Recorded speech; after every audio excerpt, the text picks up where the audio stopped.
जिनेंद्र, आज का लेक्चर शुरू होता है। आज हम वृक्ष और वृक्ष में कौन कौन से जीव जाते हैं, कौन सी योनि से आते हैं, और वो जो जीव वृक्ष में जिन्होंने जन्म लिया है उनकी लेशिया क्या होती है उस हिसाब से जानेंगे। क्योंकि लेशिया के हिसाब से कौन सी गति से जीव जाएंगे वो तय होता है। जैसे कि देव गति में 4 लेशिया होती ही है, तो जो वृक्ष 3 लेशिया वाले जीवों का ही है उसमें देव गति से जीव नहीं जाएंगे, और जो वृक्ष 4 प्रकार की लेशिया वाले जीव के लायक है उसी में ही देव गति के जीव जाएंगे। तो आज हम ये बहुत अच्छा टॉपिक है, उसे हम बहुत अच्छे से करें।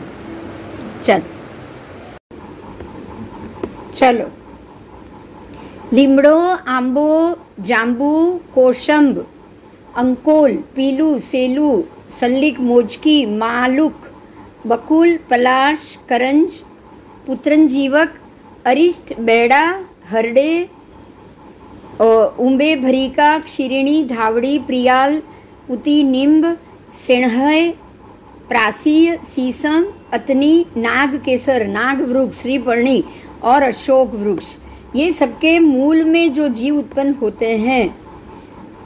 ठीक है। उसके बाद अगस्तिक, तिम्बुक, बोर, कोठी, अंबाडग, बिजोरू, बिल्व, आमलक, फणस, दाड़िम, अश्वत्थ, उम्रो, वड, न्यग्रोध, नंदी वृक्षो, पीपर, सतर, वृक्ष, काकोंदुबरी, कस्तुंभरी, देवडाली, तिलक, लच्चूक, छत्रोद, शीरीष, सप्तपर्ण, सादंड, दधिपर्ण, लोध्रक, धव, चंदन, अर्जुन, नीप, कुटज और कदम्ब।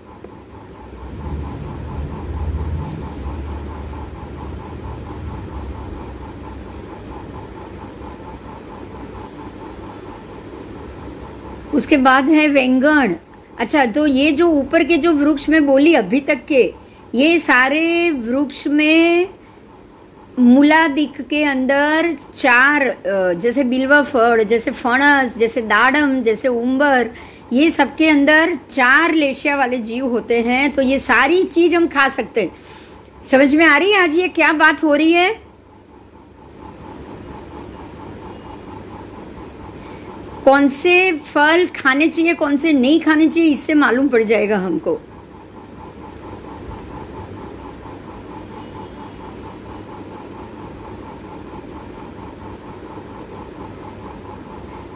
अभी जो है सबको समझ में आ रहा है कि लेट आए हो तो नहीं समझ में आ रहा है? बोलो।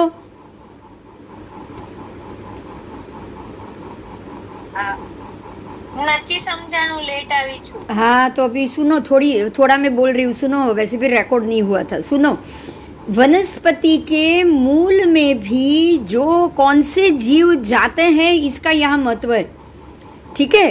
अगर वहाँ जाने वाला नारकी का जीव, देव गति का जीव, पहली 3 लेशिया वाले जीव, पहली लेशिया, कृष्ण लेशिया, नील लेशिया, कापोत लेशिया, पहली 3 लेशिया वाले जीव जो जो वनस्पति में जाते हैं उसके मूल, फल, फूल और जो 5 उनके होते हैं, पत्ते या थड़ या मूल या शाखा, ये 5 चीज को आप नहीं खा सकते। मेरी बात समझ में आई?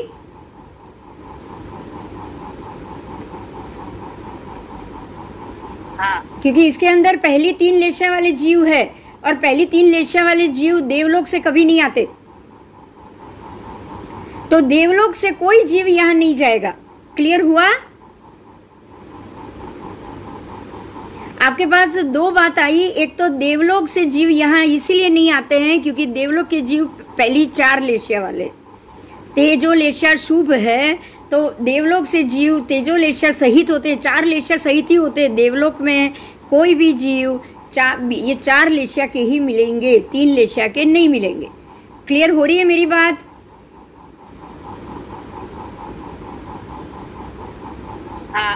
हाँ, तो ये वृक्ष में देवलोक के जीव इसलिए नहीं जा सकते क्योंकि ये वृक्ष में 3 लेशिया वाले ही जीव जाते हैं।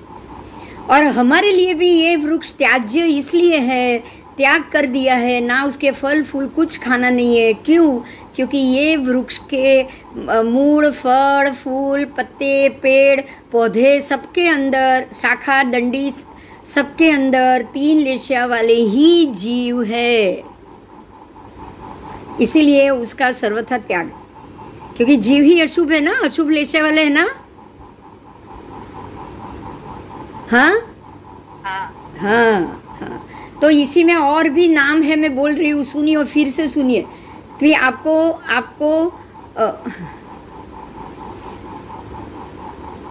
हमको ये क्यों नहीं खाना है, क्या नहीं खाना है, ये बताया।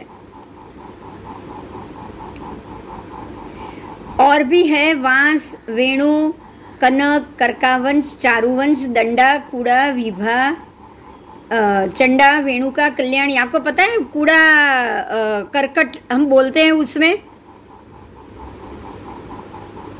कूड़ा शब्द आता है, याद है? अतिचार में आता है कि नहीं? आमली, कोठमड़ा, कूड़ा सब शब्द आता है, याद है? आवे तो ये सारी चीज खाई है ना, तो उसका अतिचार करना है, मतलब ये सारी चीज नहीं खानी है। क्यों नहीं खानी है? क्योंकि इसमें सिर्फ 3 लेशिया वाले ही जीव होते हैं। पहली 3 जो अशुभ है, तीनों के तीनों अशुभ है। समझ में आई बात अभी? तो आमली यानी कोठीमड़ा ना खाए? हाँ, गड़ो, आमली कुछ नहीं खाना है। गड़ो भी लिखा है उसमें, वागड़ा भी लिखा है, पता है ना? गड़ो અને वागड़ा तो नहीं खबर। हाँ, आमली जो उसमें आज अभी ये इतना समझ लीजिए कि अतिचार में जो आएगा वो तो नहीं खाना है, बराबर? हाँ। तभी तो आता है। हाँ। तो इसमें तो और भी है, जैसे कि बांस की सब्जी तो हम खाते ही नहीं है, खाना भी नहीं है। उसके बाद है, अभी भी है। अब यहाँ दूसरी बात बताई है, इक्षु यानी कि शेलडी, इक्षु वाटिका, वीरण, इक्कड़, भमा, सूंठ, वेत्र, नेद, तिमिर, सतपोरग, नड़, ये सभी वनस्पति के मूल में जो जीव उत्पन्न होते हैं वो 4 लेशिया वाले होते हैं। यहाँ पे देव भी उत्पन्न हो सकते हैं, तो उसका आहार आप लोग जरूर कर सकते हो। तो अब ये बहुत क्लियर बात हो गई है कि 4 लेशिया वाले जीव जो वनस्पति में उत्पन्न होंगे, उसी वनस्पति हमारे आहार के योग्य है, बराबर? 3 लेशिया वाले वनस्पति तो हमारे आहार के योग्य भी नहीं है। और कौन कौन सी वनस्पति क्या है वो मैं बोल रही हूँ। सेड़ीय, भंतीय, दर्भ, कौंतीय, दर्भकुश, पर्वक, पोदेल, अर्जुन, आषाढ़क, रोहितक, समूह, वखीद, भूस, एरंड, कुरकुंद, करकर, सूठ, विभंग, मधुरायण, थरग, शिल्पिकी, शुक्ली तृण, ये सबके मूल में भी जो जीव उत्पन्न होते हैं, ये जीव भी 4 ये वाले हैं, 4 लेशिया वाले हैं। तो आप उसको आप आहार में ले सकते हो। लेकिन अब जो मैं नाम बोल रही हूँ उसको भी ध्यान से सुनिए, कौन कौन से नाम है। अब अभ्ररू, अभ्रक होती है मालूम है?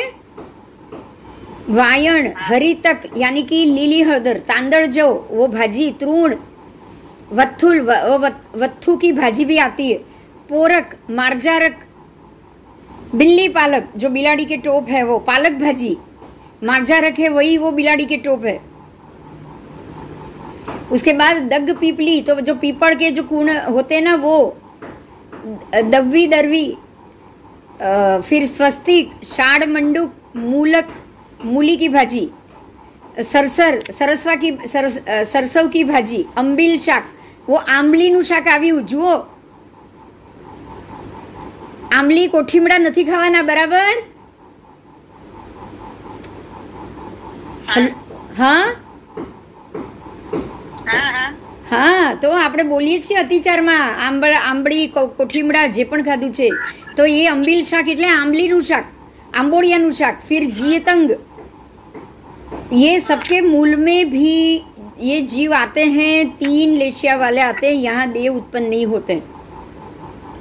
उसके बाद तुलसी, कृष्ण, दराल, फड़ेज्जा, અજ્જાની પણ ભાજી આવે, ચૂતડા એટલે આ જે ચોળાઈની ભાજી, ચોરા, जीरा, दमना, मरुया, इंदिवर और शतपुष्प, ये सारे में भी मूल में ये जीव जो उत्पन्न होते हैं सारे 3 लेशा वाले होते हैं, ये कुछ नहीं खा सकते आप। फिर एक बीज वाला वृक्ष, बहुबीज वाला वृक्ष, ताल वृक्ष, गुच्छा, गुल्म, वल्ली, ताड़, तमाल, तक्कली, तेतली, साल वृक्ष, सरल वृक्ष, देवदार का वृक्ष, सार गल्ले का वृक्ष, केतकी के भी आप फूल और वो नहीं खा सकते, केल, कंदकी, चर्म वृक्ष, गुंद वृक्ष, अब गुंदर खाने की चीज तो है नहीं, हिंग वृक्ष, लवंग वृक्ष, सोपारी का वृक्ष, खजूरी, नारियली, ये सब में जो मूल के रूप में जीव होते हैं वो शाली वर्ग के प्रमाण से होते हैं, तो शाली वर्ग में जो भी आ गए वो आप खा सकते हैं।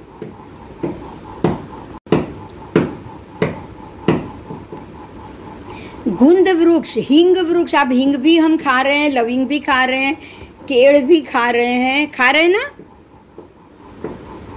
हाँ। फिर आपको पता है वो केतकी के जो बनता है वो केतकी जाई, उसके फूल से जो एसेंस बनता है और जो शरबत बनता है, ये सारी चीज आप खा सकते हो। तमाल भी खा सकते हो, तमाल पत्र खाते हो कि नहीं? सोपारी भी खा सकते हो, खजूर भी खा सकते हो, नारियली भी खा सकते हो। ठीक है, तो ये क्योंकि शाल वर्ग की तरह है, ये 4 लेशिया वाले हैं, उसमें देव जाते हैं।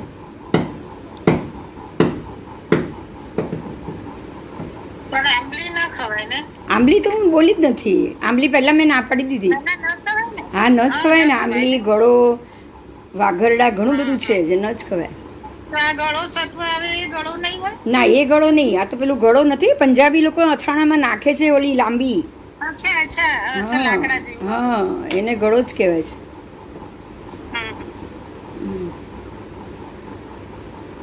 तो जो 5 चीज हर एक के मूल, कंद, मूल यानी कि अंदर की मुड़िया, कंद यानी उसका जो थड़ा है वो, उसके बाद स्कंद, स्कंद का अर्थ होता है उसकी जो मूल, मुख्य जो 2-3 शाखा निकले, जैसे हमारे कंधे कैसे वैसे। उसके बाद है छाल, ऊपर की छिलका वृक्ष के, और शाखाएं। तो शाखाएं मतलब छोटी छोटी डालियाँ, पत्ते वत्ते सब आ गए। ये 5 में 3 जो वृक्ष 3 लेशिया वाले हैं उसमें देव उत्पन्न नहीं होते हैं, और जो वृक्ष की स्थिति अच्छी है, खाने योग्य है, वो सब में देव आके उत्पन्न होते हैं। ये आज बहुत अच्छी बात जानने को मिल गई, बहुत ही अच्छी। हमको ये पता था ये नहीं खा सकते, पर क्यों नहीं खा सकते ये नहीं पता था, बराबर? ये नहीं जानते थे।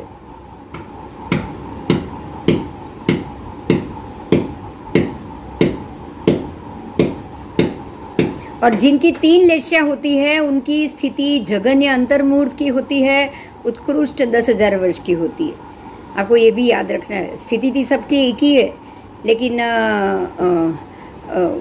ये उसमें जो 4 लेशिया वाले वृक्ष है ना, उसकी स्थिति एकेंद्रिय में वनस्पति काल में उनकी स्थिति 22,000 वर्ष तक होती है, वो ज्यादा होती।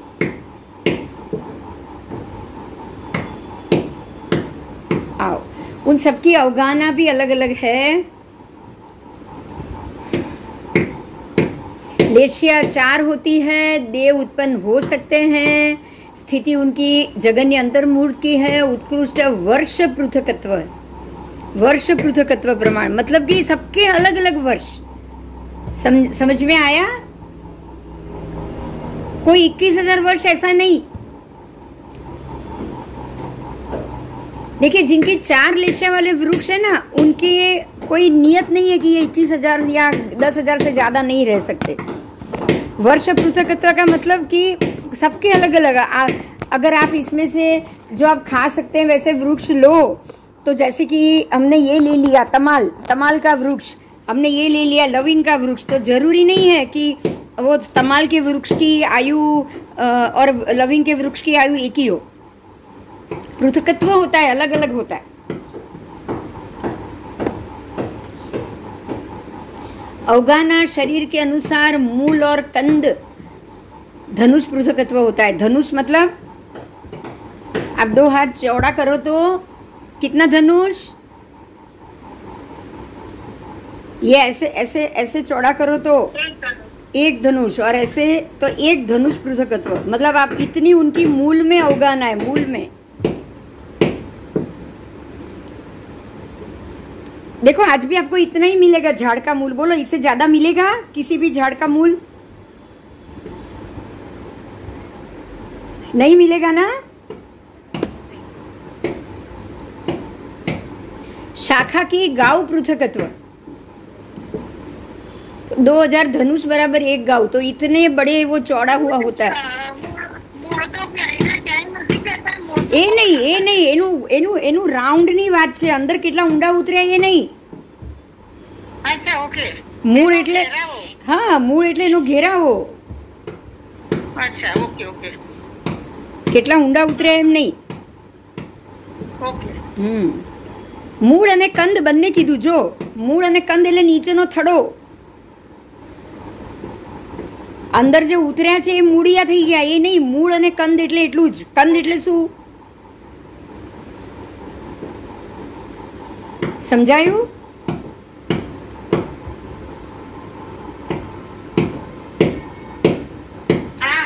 મૂળ અને કંદ એટલે થડો। प्रवाल અને पान पत्ते की अवगाना भी धनुष पृथकत्व, मतलब इतना बड़ा भी पत्ता होता है। और पुष्प की भी हस्त पृथकत्व, हाथ हाथ हाथ प्रमाण, आटला इतने बड़े बड़े पुष्प भी होते हैं। बीज अंगुल पृथकत्व, 1 अंगुल बराबर बीज होता है उसका। तो इस प्रकार से जगन्य अवगाना और उत्कृष्ट अवगाना बताई। जगन्य अवगाना सबकी अंगुल के असंख्यातवें भाग जितनी होती है। चलो समझ में आया? बोलो कोई प्रश्न है तो बोलो।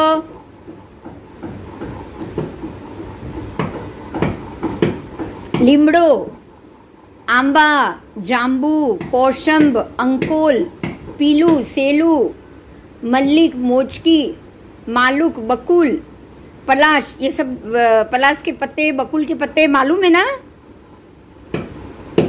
पलाश के वृक्ष, करंज, पुत्रंजीवक, अरिष्ट, बेड़ा, हरडे, आमड़ा और बेड़ा, अरिष्ट बेड़ा, हरडे, मिला, उम्बे भरिका, क्षीरिणी मतलब क्षार, धावड़ी,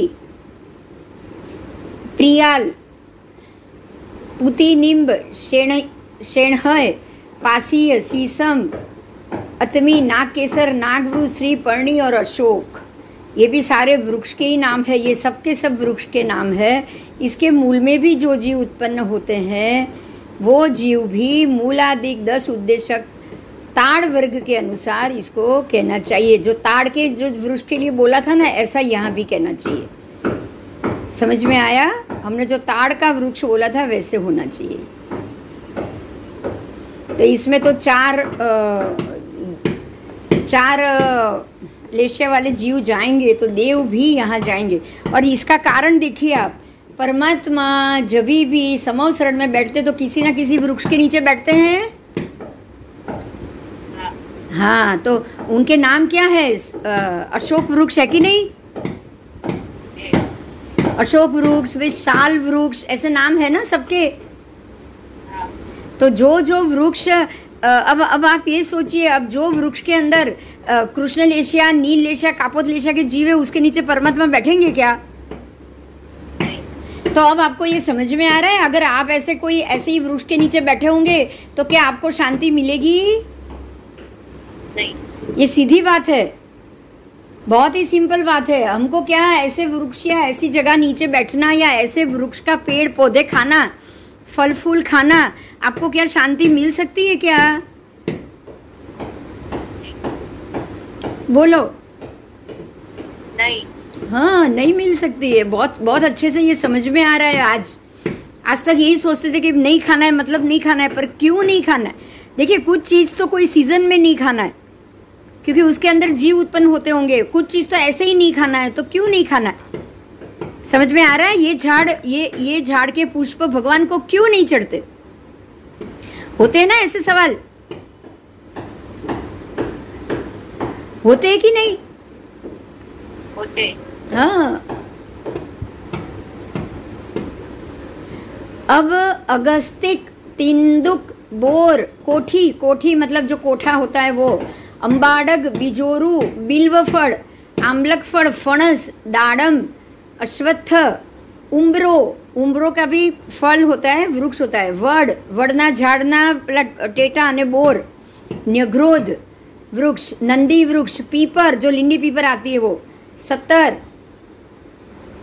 काकोंदुबरी, कस्तुम्भरी, देवलाली वृक्ष, तिलक वृक्ष, लच्चुक, छत्रोध, शिरीष, सप्तपर्णी, सादंड, दधीपर्णी, लोध्रक, धव, चंदन वृक्ष, अर्जुन वृक्ष, नीप, कुटज और कदम वृक्ष, ये सब भी आप खा सकते हो। और ये क्यों? क्योंकि यहाँ भी 4 लेशिया वाले जीव आते हैं। ठीक है। अब है वेंगण, वेंगण यानी जो रिंगणा है वो, पोंडई, ऐसे ऐसे वृक्ष, गंज, पाटला, वासी, अंकोल, फिर सीरियक, नवमालिका, कोरंटक, बंधुजीवक, मड़ो, मड़ोज्जा, नलिनी, कुंद, महाजाति, फलीका, कालिंगी, तुंबड़ी, त्रपुशी, एल वालुंकी, दधी फुलई, काकली, सोकली, अर्क बौंदी, ये सारे आपने सुने क्या? नाम बताओ। नहीं, पर आपको ये पता है ये तुंबड़ी नाम आया, तुंबड़ी कड़वी भी निकल सकती है, पता है ना? हाँ, तो यहाँ जो भी सारी चीज़ें आई है, ये सारी चीज़ अंदर से कड़वी हो सकती है। अच्छा, कड़वी तुंबड़ी क्यों होगी बताओ? चलो,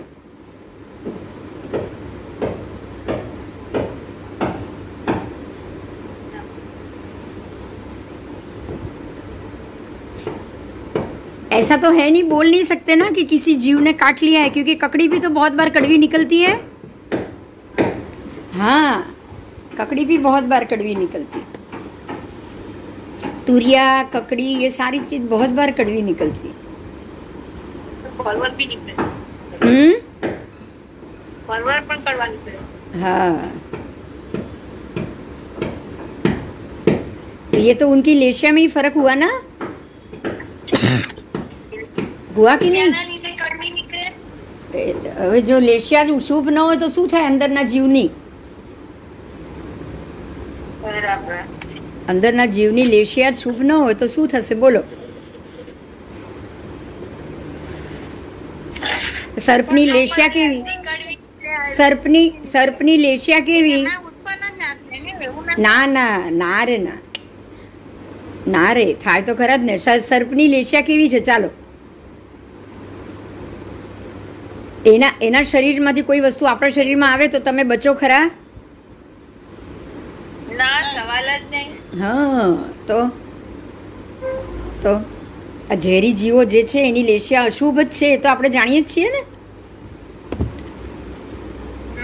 તો પછી આવા જીવ વૃક્ષની અંદર, એ જે ઝાડ હોય ને એ વૃક્ષની અંદર જ એવું વિષવાળું, એનું આધાન જ વિષ જોડે થયું હોય, સમજાય છે? તો પછી ઘણા સાપની ઓલામાંથી તો દવાઓ પણ બને છે। એ સાપના જે ઝેર છે ને એ ઝેર ખરાબ નથી, એ ઝેર તમારા બ્લડમાં જાય એટલે તમે મરો છો। અચ્છા, હા, સાપ તમને કરડશે અને ઝેર અંદર ઇન્જેક્ટ કરશે તો તમે મરી જશો। સાપનું દાંતમાંથી જે ઝેર કાઢ્યું ને એને તમે બોડીમાં ઇન્જેક્ટ કરો, તમે મરી જશો। સમજાયું? હા, અને સાપે અલગ અલગ પ્રકારના જ હોય ને બધા। હા, એટલે પણ સાપના ઝેરની તમે દવા બનાવીને ખાઓ તમને કાંઈ નહીં થાય, એ વિટામિન છે,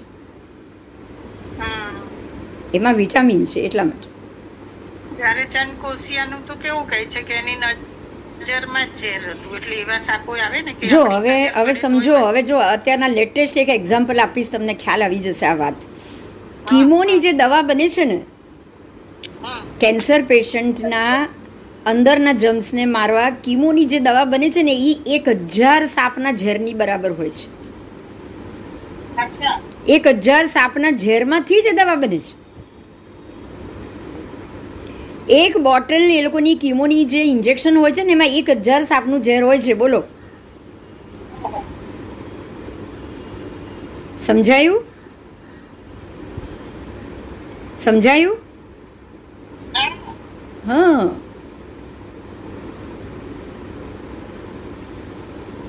એટલે પોઈઝન તો નુકસાનકારક છે, તો સાચી જ વાત છે ને. હા પણ એ સારા સેલને નથી મારતું એવું થયું ઓછું મારતું. ના ના, એ તો બધા સેલને મારે. અરે એ તો સારા ને મારે, પણ તમારે સારા સેલ લેવા જ પડે છે ને કીમો વાળાને. કીમો વાળાને તું વિચારજે, કીમો વાળાને કીમોના જે કેન્સરના જમ્સ તો મરે છે, પણ જોડે જોડે હેમોગ્લોબિન કેમ ડાઉન જાય છે? બરોબર. ક્યારે વિચાર્યું? પ્લેટલેટ કેમ ઘટી જાય એના? હા પ્લેટલેટ્સ ઘટી જાય છે. એ તો બધાને જ મારે ને. અંદર જે તમે અંદર પોઈઝન નાખો તો એ તો બધાને જ મારશે. સારું હશે કે ખરાબ હશે? એટલે ટાઈમે ટાઈમે તમારે સારાના ઇન્જેક્શન્સ લેવા બી પડે છે ને, એડિશનલ. હા હા હા હા બરોબર છે. એટલે આવી કોઈ બી કડવી વસ્તુ આવી જાય તો સમજી જ લેવાનું કે એની અંદર રહેલા જીવની લેશિયા શુભ નથી. સમજાયું? અને શું? વરાવ્યું હતું તો મારા સાહેબને થયું ને કે મરી જશે. હા, તો કડવી તુમડી, કડવી તુંબડી વરાવ્યું હતું. કડવી તુમડીનું શાકમાં એક ટીપું નીચે પડ્યા, 2-3 પઠવા ગયા તો કેટલા બધા કીડીને બધા મરી જ ગયા હતા ને. કેટલી બધી કીડીઓ મરી ગઈ હતી ને સાહેબ, એટલે જ પોતે વાપરી લીધેલું. બરાબર? હા. તો એટલે આ બધું શુભ નથી. કેમ તમને ત્યાગ કરવાનું કહી દીધું? કડવી તુમડી હોય તો નહીં ખાવાનું, કડવી દૂધી હોય તો નહીં ખાવાનું, કડવી કાકડી હોય તો નહીં ખાવાની. કેમ?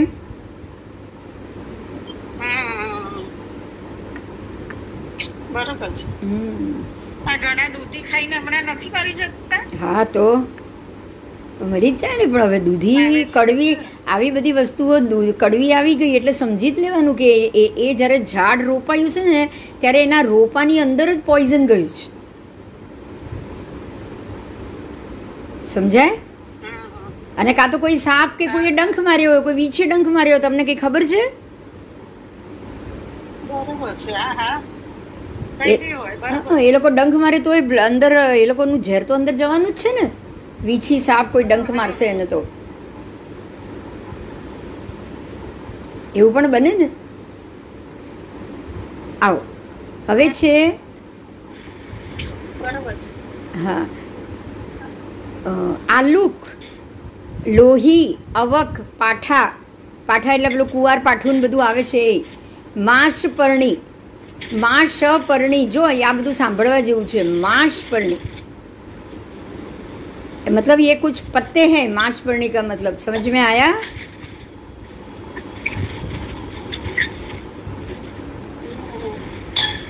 उसमें आलूक, मूला, आदू, हळदर, रूर, कंडरीक, जीरू, क्षीर विराली, किट्ठी, कुंदू, कृष्ण, कड़सू, मधु, पयलई, मधुसिंगी, निरूहा, सर्प सुगंधा, छिन्न रूहा, बीजा रूहा, ये सब वृक्ष के मूल. इसको भी आप नहीं खा सकते हो.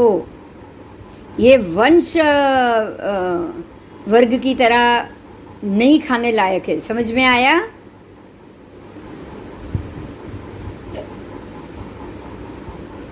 आपके आलू, आदू, हळदर, आंबा हळदर બધું જ આવી ગયું. લીલી આદુ, લીલું હળદર બધું જ આવી ગયું.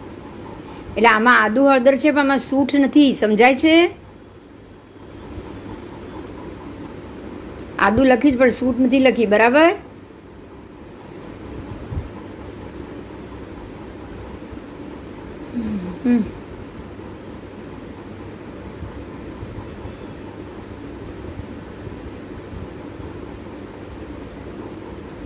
चलो,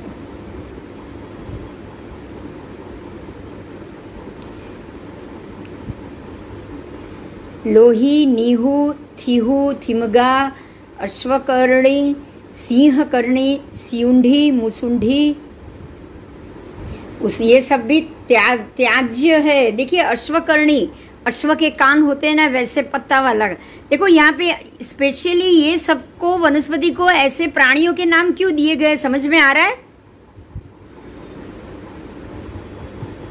એના જેવા દેખાય એટલે નહીં, પણ તમને તરત જ ખબર પડે કે આ બિલ્લી ટોપ કહી દીધું એટલે આપણે નથી ખાવાનું, અશ્વકર્ણી કહી દીધું એટલે આપણે નથી ખાવાનું, સિંહકર્ણી કહી દીધું એટલે આપણે નથી ખાવાનું, એમ કહેવાનો અર્થ સમજાય છે? બહુ સિમ્પલ શબ્દમાં કહી દીધું કે આ બધું અશ્વનું નામ આવ્યું, બિલ્લીનું આપણે બિલાડીને થોડી ખાવાનું, તમે એનું નામ જ એ બિલ્લી આપી દો તો હવે તમે એને ખાશો? બોલો.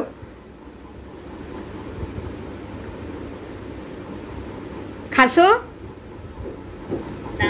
હા, પછી પેલા આવે છે ને આપણે આનું નામ બી આવી ગયું, સર્પરૂહા,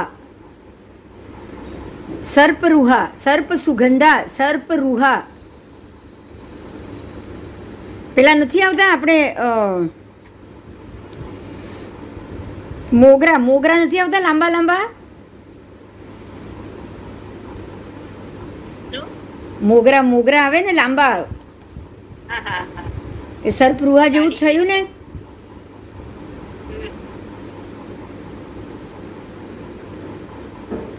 कुंदुरुक, अव्वेहलीय, सफा, सेजा, छत्रा, वंशानिका और कुमारी, ये सब भी त्याज्य है। आपको तो नाम ही नहीं पता है, अलग बात है। पाठा, वो भी नहीं खाना। अब मृग वालुम की, अब नाम ही मृग दे दिया, मतलब ये खाने जैसी चीज नहीं होगी तभी ना। हाँ, मधुर रसा, राजवल्ली, पद्मा, मोढरी, दंती, चंडी, ये भी मूलादिक जैसा ही हुआ, वो नहीं खा सकते। अब मांसपर्णी, मांसपर्णी, मांसपर्णी का मतलब तो पान पत्ते ही हुए, लेकिन मांस शब्द आ जाने से आप मांस सोचोगे, राइट? हाँ, तो वो पत्ते को नहीं खाने के लिए इन्होंने सीधा मांस नाम दे दिया आगे। समझ में आ रहा है? फिर जीवक, करेणुक, काकोली, क्षीर काकोली। ये क्षीर काकोली शब्द कहीं सुना हुआ है, किसी को कुछ याद आ रहा है?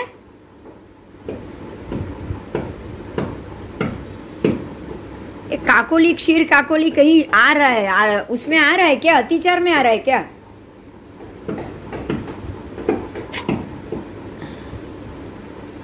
फिर भंगी, अणही, कृमि राशि, भद्रलांगली, पौय, कृष्णापुलय, पाड़, हरेणुका और लोही, ये सब भी त्याज्य है।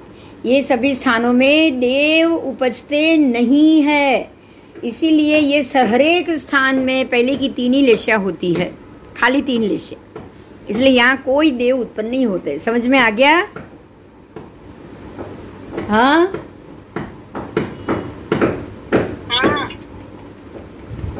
हाँ, बहुत बढ़िया समझ में आ गया, क्योंकि हमको पता चल गया कि ये सारी चीज़ें हम क्यों नहीं खा सकते।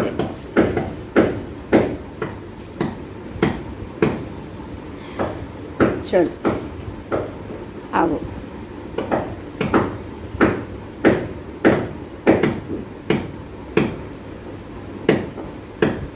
ना अब नारकी के जीव के लिए बोला है थोड़ा कि नारकी के नरक में जीव कहाँ से जाते हैं, कहाँ से उत्पन्न होते हैं। तो उसके लिए भगवान ने कहा है कि खाली नरक में देव गति से कोई जीव नहीं जाएगा, बाकी तिर्यंच योनि और मनुष्य योनि से नरक गति में जीव जा सकता है। बराबर?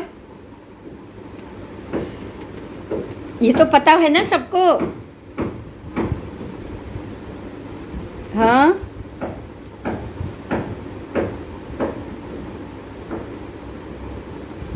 हाँ કે ના? हाँ, जो હવે આપણે મારા સાહેબને પૂછીએ છીએ ને કે ઈચકાર સુરાई सुख संजम यात्रा निर्व हो छो जी, तो यहाँ उसका अर्थ बोला है कि यात्रा, यापनीय, अव्याबाद और प्रासुक, ये 4 प्रकार से गुरुदेव आपका विहार हो रहा है। भगवान महावीर को सौमिल ने पूछा आके कि हे प्रभु, क्या आपकी यात्रा, क्या हे भगवान, क्या आपकी यात्रा यापनीय, अव्याबाद और प्रासुक हो रही है? ठीक है, यापनीय मतलब बराबर, अव्याबाद मतलब बाधा रहित, और प्रासुक यानी कि बहुत अच्छे से। तो भगवान कह रहे हैं यात्रा कहवाय, स्वाध्याय, ज्ञान, आवश्यक, ये બધું કર્યું એ યોગોને। हाँ हाँ। સરસ।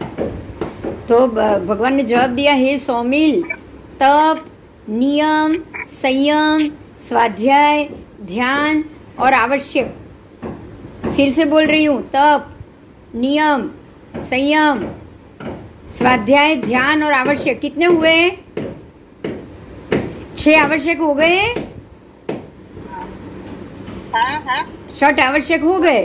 तो ये 6 आवश्यक आदि योगों में जो भी मेरी प्रवृत्ति हो रही है वो मेरी यात्रा है। समझ में आ गया? भगवान ने जवाब दिया कि हम जो बोलते हैं ना षड आवश्यक, प्रतिक्रमण में क्या बोलते हैं? बोलो, किसी को याद है? 6 आवश्यक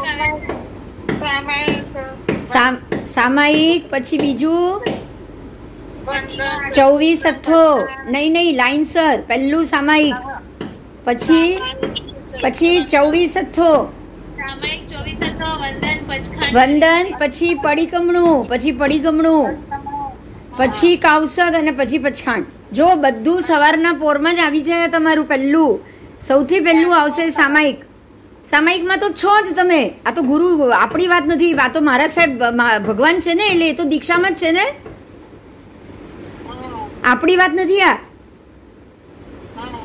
આ પરમાત્માને પૂછ્યું છે, સાધુ ભગવાનને પૂછાય, પરમાત્માને પૂછાય, તે તો સામાયિકમાં તો છે જ કે નહીં? છે ને?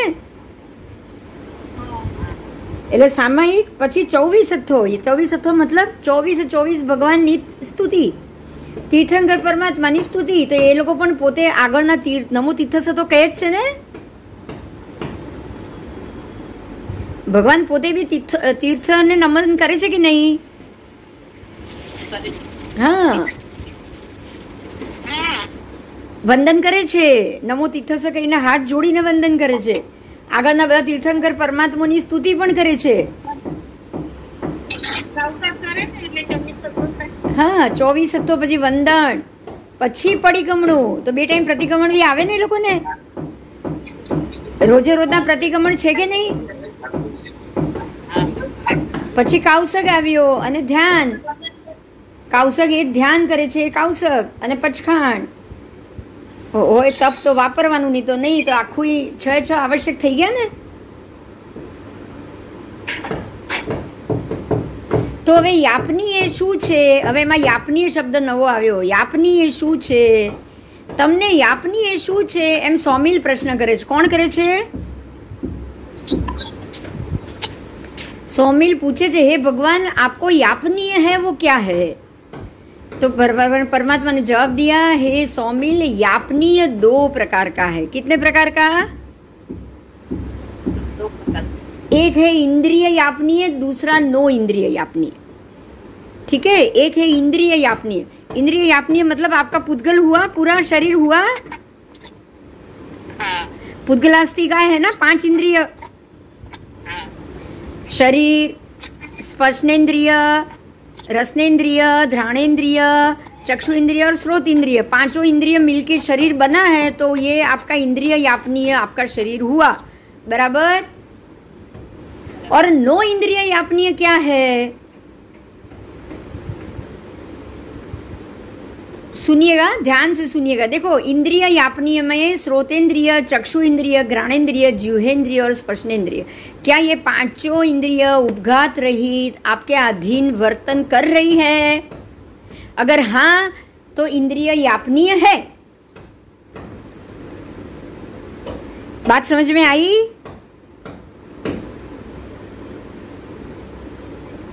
आ गई? नहीं। हमारी इंद्रिय क्या आपके उपघात रहित आपके अधीन वर्तन करती है क्या? हम अपनी इंद्रिय की बात कर रहे हैं। नहीं। उपघात रहित और आत्मा के अधीन है हमारा शरीर? नहीं। अधीन तो छेद है। अधीन कहाँ है? बीमार है कि नहीं? हाँ। जब भी मन करे चौवियार होता है क्या? नहीं। जब भी मन करे यात्रा होती है, विहार होता है, नहीं होता है? थकान लगती है कि नहीं? लगती है। बुखार आता है कि नहीं आता है? आता है। हॉस्पिटल जाना पड़ता है, कभी कभी दवाई लेनी पड़ती है। तो आपका शरीर तो आपके अधीन नहीं है ना? नहीं है। किसका हो सकता है? पहले संग्रहणी का हो सकता है, आपका हो सकेगा? अब समझ में आ रहा है? बिना इंद्रिय अधीन आपका मोक्ष कभी नहीं हो सकता, इसीलिए पहले संग्रहण वाला ही मोक्ष जा सकता है। अब कारण समझ में आ गया? हाँ। आज बहुत सारी चीज आपको पहली बार समझ में आ रही है। बोलो। ये पांचवी कौन है जरा? हम पहले संग्रहण वाला शरीर ही मोक्ष क्यों जा सकता है, ये प्रश्न था आज तक, बराबर? हाँ, तो क्यों पहला संग्रहणी ही जा सकता है? क्योंकि पहले संग्रहण इतना मजबूत होता है कि सारी इंद्रिय आपके अधीन रहेगी, ना कभी बीमार होंगे, ना कभी कोई भी उपसर्ग आए आप सहन कर पाओगे। भगवान ने हजारों उपसर्ग सहन करे, उनके शरीर को कोई तकलीफ नहीं हुई। समझ में आ रही है बात? जितने भी महात्मा केवली हुए हैं वो सब पहले संग्रहणी थे, इसीलिए वो उनके ऊपर आए हुए सारे केवली भगवंत बनने से पहले सारे जितने भी उनको उपसर्ग आए वो सारे सहन कर पाए। वो याद है ना, गज सुकुमार माथे पे वो अग्नि तड़ तड़ तड़ तड़ तड़ माथे की नस फट रही है, लेकिन वो ध्यान में खड़े रहे। कैसे खड़े रहे बोलो? संग्रहण कौन सा था?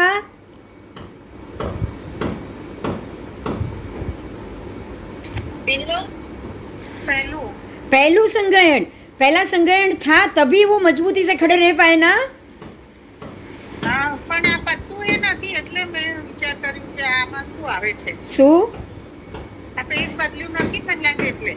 ના પેજ તો છોડ ને, હું આ બોલું છું ઇન્દ્રિયની આપની બોલું છું, બહુ મહત્વનો મુદ્દો છે. મેં જોતી હતી એટલે ના પેજ જો ની ને હું બોલું છું, એ સાંભળ ને બેન. ઓકે. હા, बराबर? हाँ, पहला संग्रहण वाला। तो इंद्रिय यापनीय का मतलब है कि मेरी श्रोतेंद्रिय, चक्षु इंद्रिय, घ्राणेन्द्रिय, जिह्वेंद्रिय और स्पर्शनेन्द्रिय, मतलब मेरा शरीर, ये पांचों चीज मेरे अधीन वर्ते। अगर आपके अधीन वर्त रहे हैं तो ही आप इंद्रिय यापनीय हो और तो ही आप केवली या मोक्ष जा सकते हो। समझ में आया? हाँ हाँ। એનો અર્થ એ થયો કે અમે ઇન્દ્રિય યાપની નથી તો અમે મોક્ષમાં નહીં જઈ શકતા. તો આપણે ઇન્દ્રિય યાપનીય નથી. હવે હું એ બોલું છું કે ઇન્દ્રિય નો ઇન્દ્રિય યાપનીય વાળાને શું થાય? એટલે તો આપણે જઈ ન શકતા ને. હા, હવે આપણે કઈ કક્ષામાં છીએ એના કારણો बताऊं? हाँ, देखो, यदि मेरे क्रोध, मान, माया और लोभ ये चारों कषाय व्युच्छिन्न हो गए हैं और अब उदय में नहीं आएंगे, तो ही मैं नो इंद्रिय यापनीय हूँ। समझायो? हम नो इंद्रिय यापनीय तब हो सकेंगे जब हमारे सारे कषाय विच्छिन्न हो गए हैं। उदय में कोई भी संजोग आए फिर भी मुझे ना क्रोध आए, ना मान आए, ना माया आए, ना लोभ आए। कोई भी परिस्थिति आ जाए तो ही मैं, हाँ आज बहुत सरस है, आज बहुत सरस, तो ही मैं नो इंद्रिय यापनीय बन सकता हूँ। समझ में आया?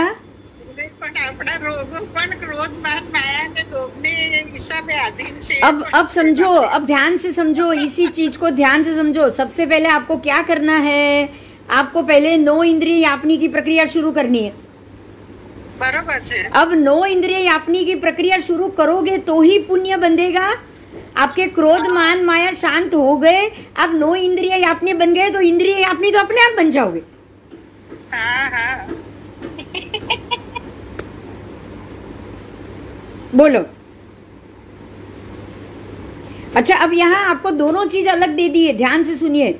इंद्रिय यापनीय अलग है, शरीर अलग है, इंद्रियों अलग है, और नो इंद्रिय यापनीय मतलब कि आपके जो मनोयोग है, सारे कषाय, 16 प्रकार के कषाय, या फिर जो आपके नौ कषाय, और बाकी जो आपके हास्य रस, ये सब आ गए। मतलब टोटल के टोटल आपका मोहनीय कर्म जो 28 प्रकार के मिथ्यात्व मोहनीय सबके साथ है, अगर वो पूरा बंच जब तक बाकी है तब तक क्या आपका मिथ्यात्व जाएगा? बोलो, समझ में आ रहा है हमको क्या परेशान कर रहा है? हमको शारीरिक स्थिति सुधारनी, हम उसके तरफ जा रहे हैं। समझ में आ रहा है? आपको क्या सुधारना है? क्रोध मान माया, मोहनीय कर्म के 27-28 के 28 भेदों को दूर करने की कोशिश करो। 16 कषाय, 9 कषाय, तो 25 तो कषाय ही हो गए आपके। 16 उसमें से 28 में से 25 कषाय। बोलो, 16 और 9 कितने हुए? 25। ये सारे के सारे कषाय है। પણ કેટલું એની સાથે જોડ્યું છે કે શરીરમાં રોગો જ આના કારણે થાય. बस और बाकी 3 बचे, चारित्र मोहनीय, मिथ्यात्व मोहनीय, और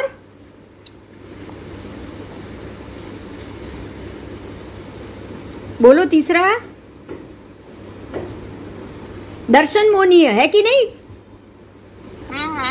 तो बाकी के दर्शन मोहनीय, चारित्र मोहनीय, मिथ्यात्व मोहनीय, जब तक आपका कषाय नहीं जाएगा, जब तक आपको मोक्ष नहीं चाहिए, जब तक आप उस तरफ चलोगे नहीं, तो ये 3 जाएंगे क्या?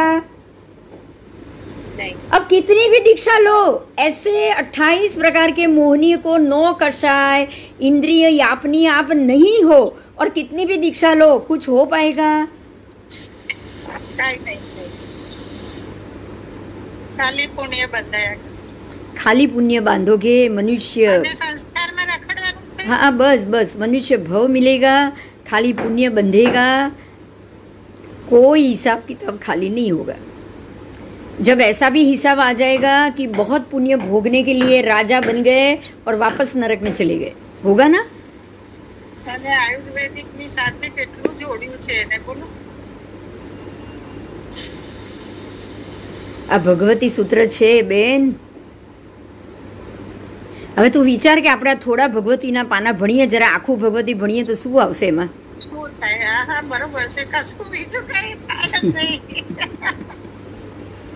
આપણે તો સાવ થોડા પાના ભણીએ। સારું લાગ્યું ને કે મારું આજે આવવાનું થઈ ગયું। આજે તો હું એક પાનું મૂકું છું, હજી આ ટોપિકનું એક જ પાનું છે। આ ટોપિકના બીજા 10 પાના હોય તો શું થાય? બોલ। અને એના કારણે જ ખરેખર આ વાત કફ પિત્ત બધું સન્નિપાત એ બધું આના કારણે। હા, કેમ?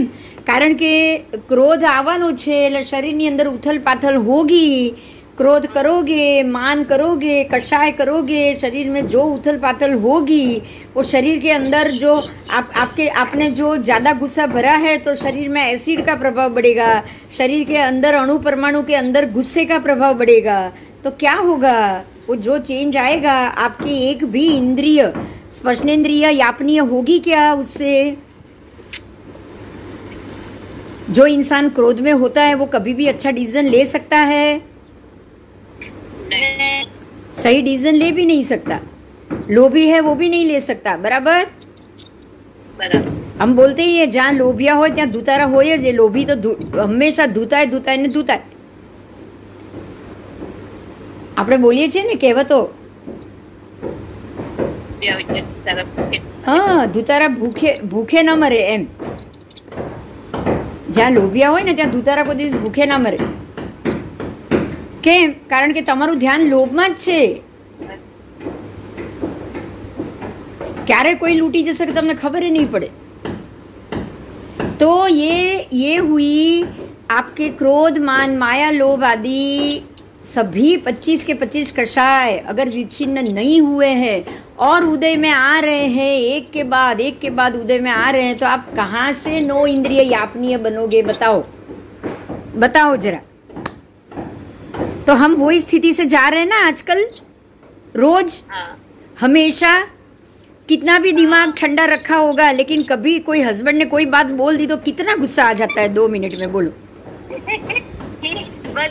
पेशेंस आउट ऑफ कंट्रोल થઈ જાય। बस तो बात यही है ना कि जब ऐसे मौका आता है तो अंदर पड़ा है तभी आ रहा है ना गुस्सा। शांत नहीं किया इसीलिए आ रहा है। अगर शांत कर दिया हो, व्युच्छिन्न, या व्युच्छिन्न शब्द, व्युच्छिन्न का मतलब टोटल छिन्न, टोटल उसको घिस के निकाल दिया हो, साफ कर दिया हो। આમ કોતરીને સાફ કર્યું હોય ને, સમજાય છે? કોતરીને સાફ કર્યું હશે તો જ એ પાછું નહીં આવે ઉદયમાં। એટલે હવે મહેનત ક્યાં કરવાની છે? નો ઇન્દ્રિય યાપનીય, મને તો આ શબ્દ બી આજે નો ઇન્દ્રિય યાપનીયનો અર્થ આ કષાયોનો વિતરાગ દશા, બોલો ઇઝ ઇક્વલ ટુ વિતરાગ દશા, પણ શબ્દ જ આજે ખબર પડી છે ને। નો ઇન્દ્રિય यापनीय का मतलब वितराग दशा इज इक्वल टू, राइट? साची बात?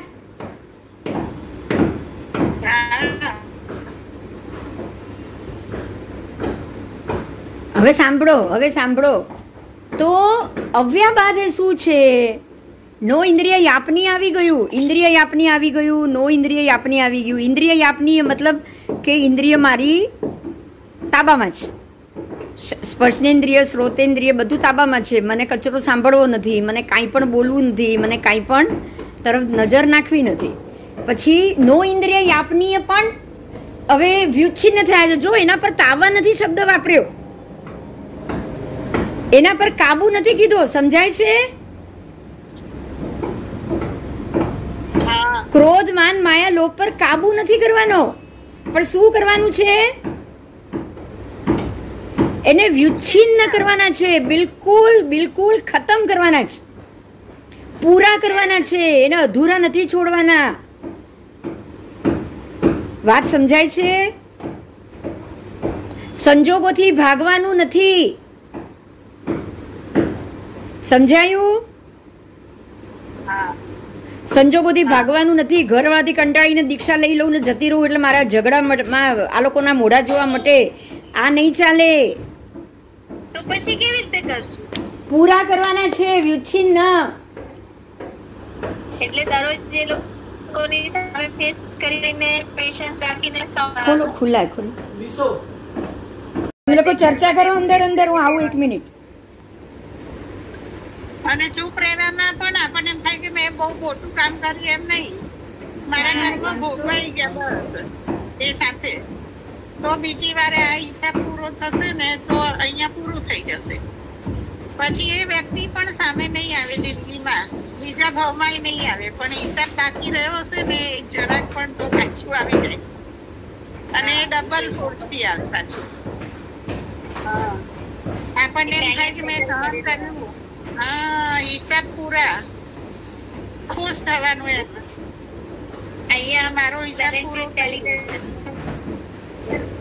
મારો હિસાબ ચૂકતે થઈ રહ્યો છે, હું તો જમામાં જઈ રહી છું, હવે બધું માઇનસ થઈ રહ્યું છે ને।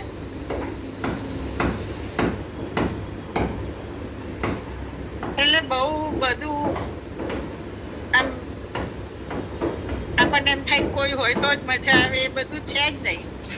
એકલામાં જે મજા છે ને એ બધામાં છે જ નહીં। અને અત્યારે આપણને આપણા કર્મ અનુસાર મળ્યું છે તો એને આપણે વધારી લેવાનું,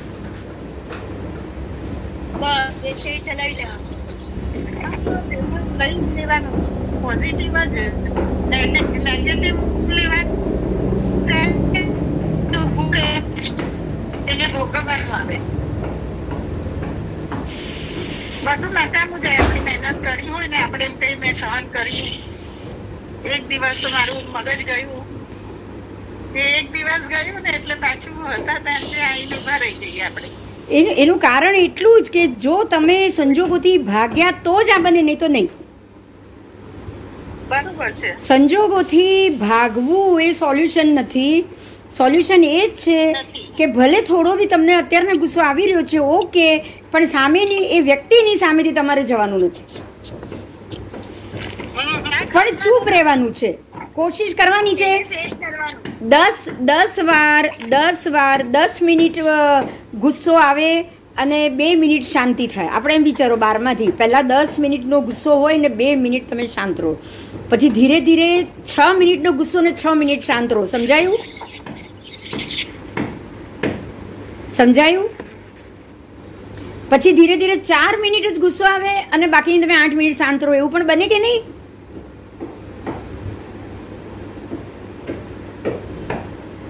બનશે કે નહીં?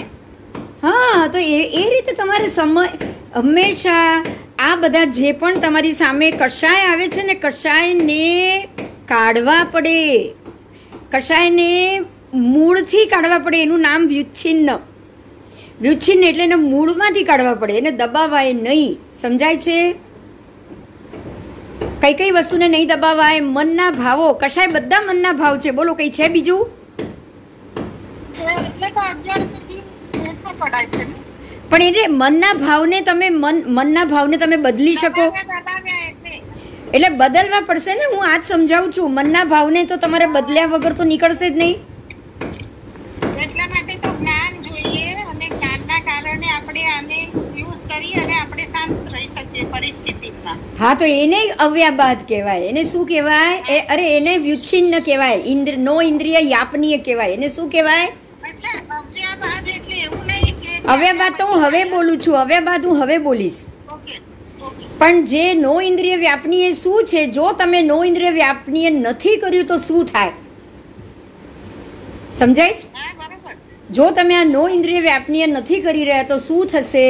તો તમારા વાત, પિત્ત, કફ અને सन्निपातजन्य अनेक प्रकार के शरीर संबंधी दोष और रोगान तक उत्पन्न होंगे. समझ में आया? यदि आप एक भी कषाय को व्युच्छिन्न नहीं कर रहे हो, आपके कषाय शांत नहीं हो रहे हैं, आपके कषाय मतलब कषाय, टेंशन, हाइपर टेंशन, डॉक्टरो કહે છે ને કે આ બધાથી જ્યાં રોગ આવે, બોલો ડોક્ટર કહે છે સાંભળશો કે ભગવાન કહે છે એ સાંભળશો? ભગવાન કહે છે. હા, ભગવાન શું કહે છે? તો કે આ સન્નિપાતજન્ય. સન્નિપાત એટલે શું? સન્નિપાત એટલે શું? કોઈ કહેશે? દવારો કરે. હા, ડિપ્રેશન આવ્યું કે નહીં? હા, ડિપ્રેશન, પાગલપન આવ્યું કે નહીં? સન્નિપાત એટલે મગજ બરોબર નથી તો સન્નિપાત થાય છે, બકબક કર્યા કરે છે. એ બકબક કરે, ડિપ્રેશનમાં હાથની નસો કાપી કાઢે, ઉપરથી કૂદે, શું છે બધું? સન્નિપાત કહેવાય. તો સન્નિપાત થવાનું કારણ જ ડિપ્રેશન. ડિપ્રેશનનું કારણ જ આ બધા કષાયો મનમાં ભરેલા. આજે ડોક્ટર કહેશે હાઈપર ટેન્શન, તમે બધું હાઈ ટેન્શન કાઢી નાખો, તમારે કંઈ પણ પેલું પ્રેશર આવી ગયું, આ આવી ગયું, ચક્કર આવે છે તો કે હાઈપર ટેન્શન. પણ તો હાઈપર ટેન્શન એ છે શું? તમારા કષાય. હાઈપર ટેન્શન કોણે આપ્યું? કષાયો આપ્યું. એટલે कषाय अंदर आए, आपके अंदर कषाय अगर विच्छिन्न नहीं हुए, खत्म नहीं किए ना, तो वात के रोग, पित्त के रोग, कफ के रोग और डिप्रेशन सब आ जाए. तो वात, पित्त, कफ तो बॉडी को होगा. समझ में आ रहा है? वात के रोग शरीर को होगा, बराबर. पित्त के रोग भी शरीर को ही होगा ना. कफ के रोग शरीर को होगा. देखिए ध्यान से सुनिए. वात के रोग होंगे तो शरीर में वायु भर जाएगा, शरीर आपका बराबर चल नहीं पाएगा, तो वो वायु दिमाग पे भी चढ़ेगा कि नहीं? हम बोलते हैं ना सबको इसके दिमाग में नहीं, हम बहुत लोगों को ये बोलते हैं ना कि इसके दिमाग में पवन भरा हुआ है, बहु हवा में चाले छे. अब हम लोग क्या बोलते हैं? वो हवा में उड़े छे. तो ये वात के रोग हुआ कि नहीं? फिर पित्त के रोग. पित्त के रोग का मतलब क्या हुआ? क्या खाली शरीर को ही एसिडिटी होगी? मन ज बगड़ी जाए ने। अरे पित्त के रोग में हाईएस्ट गुस्सा नाक पे होगा, चीजों को उठाना, फेंकना, हाथ चलाना, हाथ पैर चलाना और गुस्सा करना, क्या है बोलो? વિંદુભાઈ મને તો એટલું સારું સમજાઈ ગયું છે કે વાત નહીં પૂછો, કેમ કે મારી સાથે આ બધું બનેલું છે એટલે. અને કફના રોગ, હવે ધ્યાનથી સાંભળો, કફના રોગથી મલેરિયા, ડેન્ગ્યુ, તાવ, આ બધું શરદીના કારણે, આ કોરોના શરદીના કારણે, ઓક્સિજન બંધ થવું કફના રોગના કારણે. સમજાય છે વાત? હા હા. તો હવે આ વાત, પિત્ત, કફ અને સન્નિપાત તો કોના કારણે? આ એક પણ શરીર સંબંધી દોષ અને રોગ અને આતંક અને શરીર સંબંધી દોષ. ભગવાને બધા શબ્દો કહી દીધા. બોલો. તો ભય સંજ્ઞા બી આવી ગઈ ને, આહાર સંજ્ઞા બી આવી ગઈ. અચ્છા, એક બહુ મોટી વાત ધ્યાનથી સાંભળજો, બહુ મોટી વાત કહી રહી છું. તમને ખબર છે કે ચોથું વ્રત બ્રહ્મચર્ય વ્રતનું પાલન કોણ નથી કરી શકતું? ખબર છે કોનાથી એ પોસિબલ નથી? તમે તમારા ફ્રસ્ટ્રેશનને બહાર કાઢવા માટે આનો ઉપયોગ કરી રહ્યા છો, શરીરનો ઉપયોગ કરી રહ્યા છો. તમારા જ્યારે આ સંસારીનું જ કામ છે, બ્રહ્મચારી, યોગી, ભોગી આરામથી એનું પાલન કરી શકે છે. એનું કારણ શું? બોલો.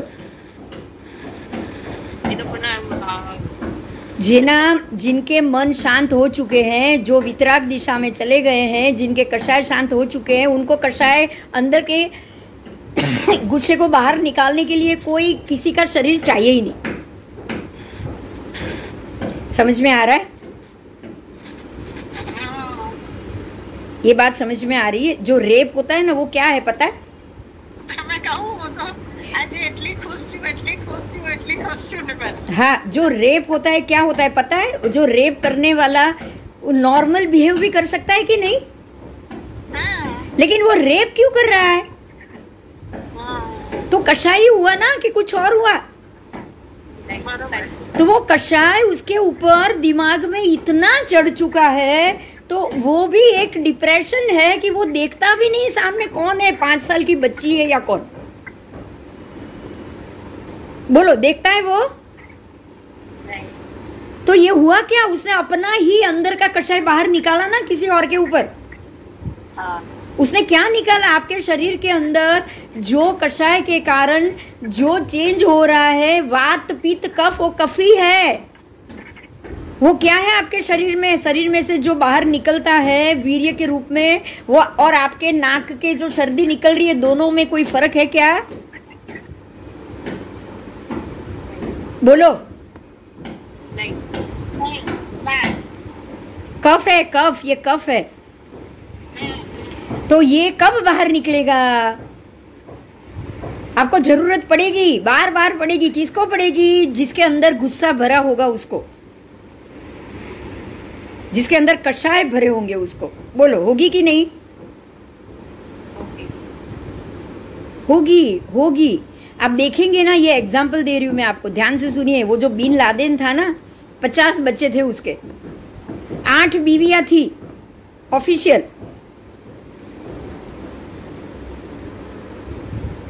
बराबर? क्यों? राग द्वेष तो भरे हुए पड़े थे उसके अंदर. इसको मारो, इसको खत्म करो. सद्दाम हुसैन, पूरा 500 फैमिली में 500 मेंबर. कितने? 500. कितनी पत्नियां होगी आप सोच सकते हो. तो इन लोगों को ये सारी चीज की ज्यादा जरूरत क्यों पड़ती है? बोलो अभी. हाँ, उत्तेजना भरी हुई है दिमाग में, सोच में, सब जगह. पित्त है ये, पित्त, ये चर्बी हम बोलते हैं, ये पित्त है, अग्नि है. वो भरा हुआ है. वो भरा हुआ शरीर तो सहन नहीं कर पाएगा. अगर आप अंदर रखोगे तो कर पाएगा? बताओ. नहीं. बस, तो ये सीधा यहाँ पे बाहर निकाल देंगे. और आपको ये एक और एग्जाम्पल दूं, जो भी कश्मीर में जो भी आतंकवादी होते हैं ना, कश्मीर के आतंकवादी होते हैं ना, किसी के भी घर में घुस के रेप सबसे पहले करेंगे, बराबर? क्यों? खुद ही आतंकवादी है, खुद ही दिमाग और सब जगह राग द्वेष से भरपूर है, भरा हुआ है, ठस ठस के भरा हुआ है, तो सीधा बाहर उनको भी अंदर तो रख नहीं सकते अपने अंदर, तो कहाँ निकालेंगे बाहर? तो ये बाहर निकालने के बाद क्या कर्म बंद होगा, सोच सकते हो आप? बोलो, क्या कर्म बंद होगा उसका? और सबसे बड़ी एक और बात, जिनके ऊपर रेप होता है ना, उसने क्या कर्म बंद किया होगा पूर्व जन्म में, आप सोचो। मैं ये नहीं कह रही हूं कि ये कर्म चुका रही है तो चुकाने दो, ये बात नहीं है, लेकिन आप ये तो सोच ही सकते हो ना कि आज जो उसको फल मिल रहा है उसका उसने कैसा बंद किया होगा। बिना कर्म बंद तो फल मिलेगा नहीं आपको। हाँ, तो ऐसा कुछ तो किया होगा जिसका वो फल आज भोग रही है। अरे वो કર્મબંધ કર્યો જ હોય, શારીરિક ત્રાસ આપ્યો હોય તો જ તમને શારીરિક મળે, સમજાય? સમજાય?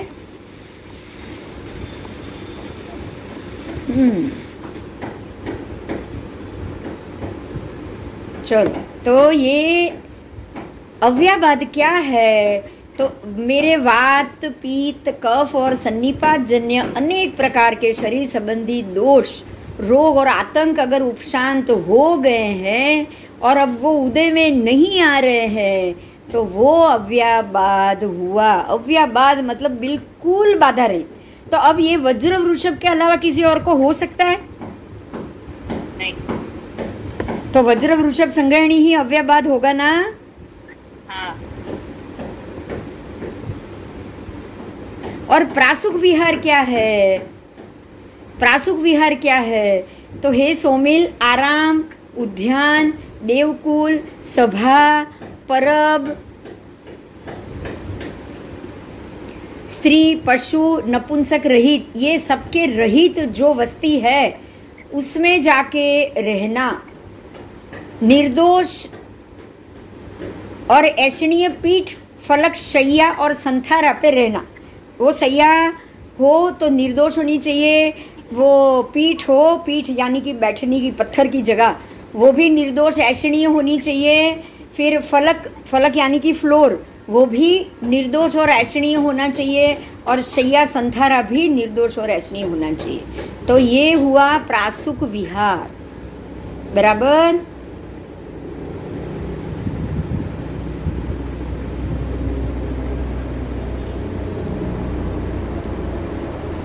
और समझ में आ गया इतना? बोलो। अब हमारे पास एक और प्रश्न है, जो मैं प्रश्न पूछ रही हूँ आपको। हम लोग जब इचकार सुहराई, सुख तप शरीर निराबाध, सुख तप शरीर निराबाध, निराबाध मतलब अव्याबाद हुआ। हाँ। सुख संयम, तो संयम यात्रा हो गई, सुख संयम यात्रा, बराबर? हाँ, हाँ। सुख संयम यात्रा निर्व हो छो जी। तो अब हमारे लिए यहाँ ये प्रश्न है कि ये यापनीय शब्द तो इसमें नहीं आया है ना? यात्रा निर्व आ गया तो विहार है, संयम यात्रा में प्रासुक विहार भी आ जाएगा। सुख संयम, पर ये यापनीय शब्द इसमें नहीं आया, मुझे ऐसा लग रहा है। लग रहा है ना?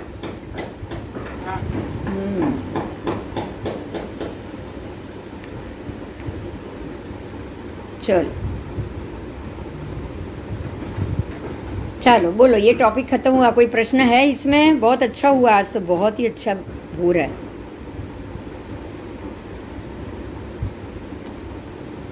ना कोई प्रश्न नहीं। चलो आगे। तो अब आगे है भक्ष्य अभक्ष्य की बात की है। उन्होंने पूछा कि सरीसृप आपको भक्ष्य है या अभक्ष्य? तो भगवान कह रहे हैं सोमिल, सरीसृप भक्ष्य भी है अभक्ष्य भी है। सरीसृप भक्ष्य भी है अभक्ष्य भी है। देखिए भगवान ने ये 2-3 बात बताई है, ये हमारे जानने के लिए बहुत जरूरी है। हम लोग सरीसृप का मतलब खाली सरसों धान्य समझते हैं, बराबर? यहाँ पे है ना, आपको किसी भी शब्द के बहुत सारे अर्थ होते हैं, इस बात को समझना पड़ेगा। अब सरीसृप का मतलब मित्र सरीसृप भी होता है। धान्य सरीसृप और मित्र सरीसृप। तो मित्र सरीसृप किसको कहेंगे? मित्र सरीसृप का मतलब वो भी 3 प्रकार के मित्र सरीसृप, एक नहीं 3 प्रकार के। अब जब आपको ये पता ही नहीं है तो आप बोल दोगे ना हाँ सरीसृप हम खा सकते हैं, आप क्या बोलोगे?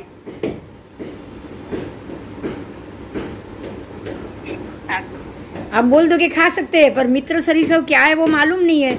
अब मित्र सरीसृप कितने हैं? 3 प्रकार के। एक है सहजात मित्र सरीसृप, मतलब कि साथ में खेले हैं, साथ में उछरे हैं, सहजात भाई बहन की तरह, अंडरवेयर फ्रेंड जो हम बोलते हैं, और साथ में धूल में खेले हुए, वो आपके सहजात मित्र हो गए, बराबर? फिर समान वयस्क मित्र हो गए, समझ में आया?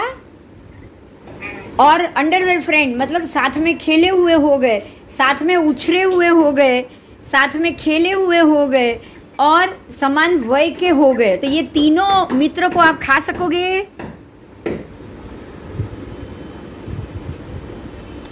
बोलो। ये भी मित्र, आपके सारा जो मित्र वर्ग है, जिसके साथ आप बड़े हुए हो, जिसके साथ आप खेले हो, और जो आपकी उम्र के मित्र है, सब दुनिया में सब हम बोलते हैं ना मैत्री भावनु पवित्र जणु। बोलो, બધા જીવો સાથે મૈત્રી આપણે બોલીએ છીએ કે નહીં? હા, તો હવે એમાંથી કોઈને ખવાશે હવે?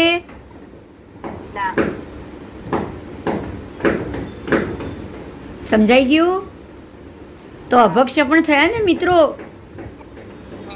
હા મિત્રો, आप ये अभक्ष्य पण थया। तो ये सारे मित्र श्रवण निर्ग्रंथ को अभक्ष्य है। और जो धान्य सरीसृप है वो भी 2 प्रकार के, एक है शस्त्र परिणत, दूसरा अशस्त्र परिणत, बराबर? तो जो अशस्त्र परिणत है वो श्रवण निर्ग्रंथ को अभक्ष्य है, लेकिन जो शस्त्र परिणत है वो भक्ष्य है।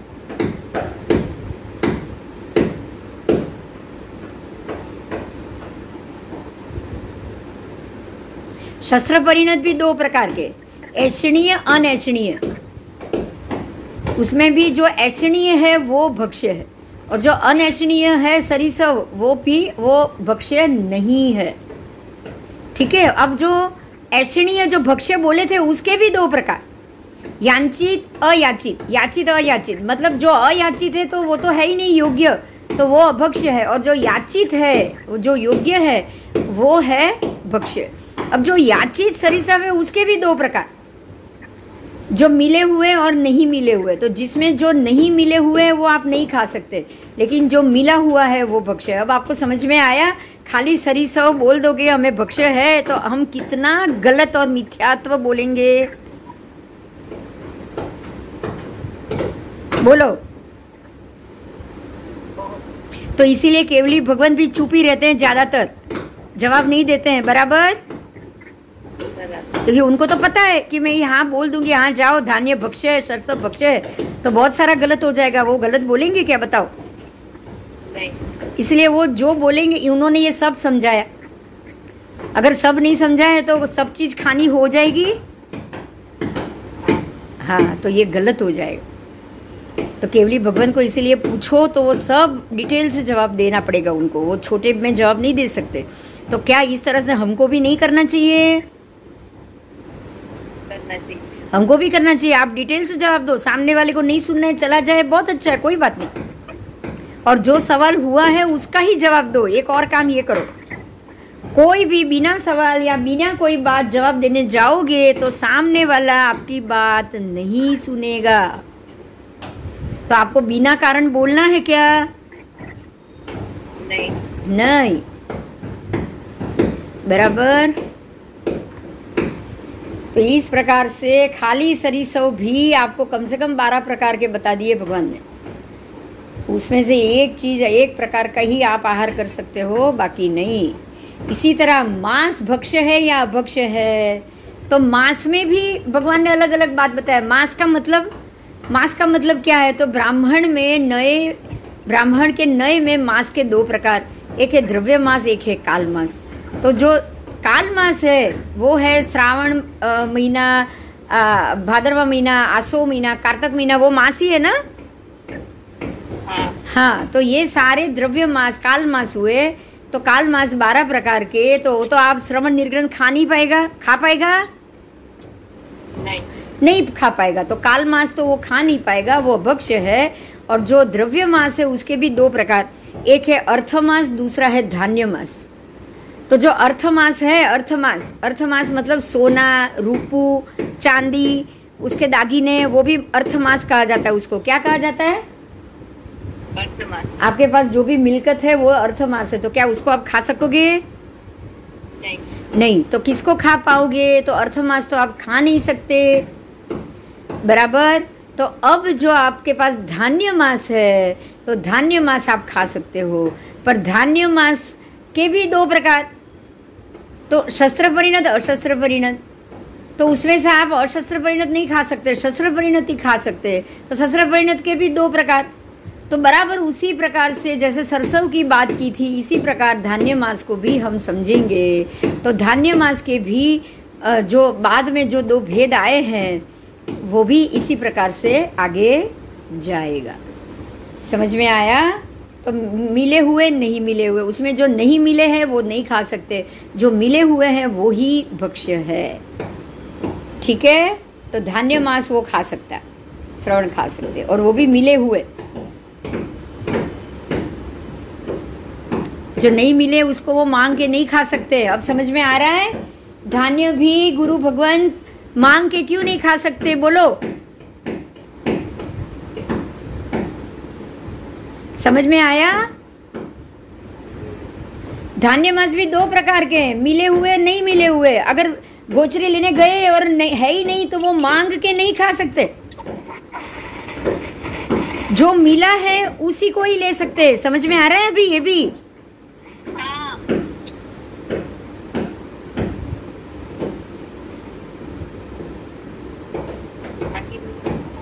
हाँ, अब ये लास्ट है, 2 लाइन में खत्म करती हूँ, फिर कल करेंगे। ठीक है? कुलत्था भक्ष्य है या अभक्ष्य? भगवान कह रहे हैं सोमील। ब्राह्मण शास्त्र में कुलत्था 2 प्रकार से, एक है स्त्री कुलत्था, एक है धान्य कुलत्था। तो स्त्री कुलत्था तो आप खा नहीं पाओगे, क्योंकि स्त्री कुलत्था में कौन आएगी? कुल की स्त्रियां। तो कुल कन्या, कुल की वधुएं और कुल की माता, आप उसको तो खा नहीं पाओ, बराबर। तो धान्य कुलत्था खा सकते हो। अब धान्य कुलत्था के भी 2 भाग, 2 भेद। तो धान्य कुलत्था के भी कैसे 2 भेद आएंगे? तो एक है शस्त्र परिणत, एक है अशस्त्र परिणत। तो शस्त्र परिणत आप खा सकते हो, अशस्त्र परिणत नहीं खा सकते। अब शस्त्र परिणत कुलत्था के भी 2 भेद, एक है ऐष्णीय, एक है अनैष्णीय। तो जो अनैष्णीय है, जो खाने योग्य नहीं है, वो तो कुलत्था श्रवण भगवान खा ही नहीं सकते। लेकिन जो खाने योग्य ऐष्णीय है, उसके भी 2 भेद, याचित और अयाचित। अब याचित का मतलब है मांगा हुआ, वो तो खा नहीं सकते, अयाचित ही खा पाएंगे ना। अब अयाचित के भी 2 भेद, मिले हुए, नहीं मिले हुए। तो जो सामने से मिल रहा है वो ही खा सकते हैं, जो सामने से नहीं मिल रहा है वो अभक्ष्य है। तो इस प्रकार से सबके 2-2 भेद बताए हैं, 10-10, 12-12 भेद हो गए। पर क्लियर हो गई? मूल मुद्दा ये है कि श्रवण भगवंत को मांग कर कोई चीज़ याचना करके नहीं खानी है, सामने से मिले तो ही खानी है, शस्त्र परिणत खानी है, शस्त्र का उपयोग हुआ हो, धान्य को काटा गया हो वो खाना है, सीधे झाड़ से भी धान्य नहीं खाना है। पूरा पूरा सफरजन गुरुदेव नहीं लेंगे, वो अशस्त्र परिणत है। समझ में आया? काट के रखा हुआ सब एप्पल ही वो खा पाएंगे क्योंकि वो शस्त्र परिणत है। समझ में आ रही है? हाँ, आप सीधा उनको फ्रूट वोरा दो, सीधा वो सीताफल, तो वो नहीं खा सकते, बराबर? क्योंकि वो शस्त्र परिणत नहीं है, अशस्त्र परिणत है। आपको शस्त्र परिणत करना, शस्त्र मतलब काटना पड़ेगा, उसको निकालना पड़ेगा। और आप निकालोगे तब देखोगे कि कचरा ज़्यादा है, ये कम है, तो वापस वो दूसरा आ गया ना, जो ऐशणी आ गया ना, ऐशणी अनेशणी है। इसीलिए सीताफल तो अनेशनीय ही हो गया, कचरा ज्यादा है, नहीं खा सकते, बराबर? हाँ के ना? चलो आज का लेक्चर खत्म। बोलो, कोई प्रश्न?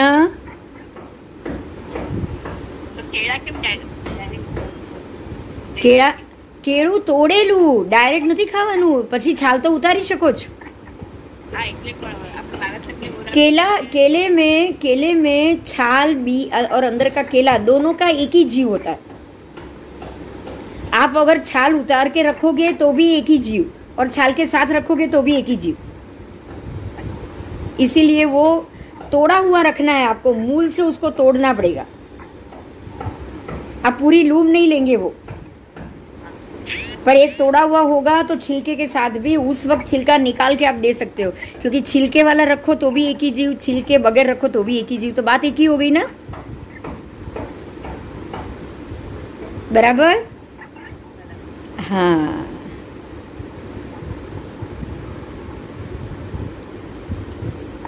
चलो बोलो कुछ खास बात। आज बहुत अच्छा पाठ हुआ है।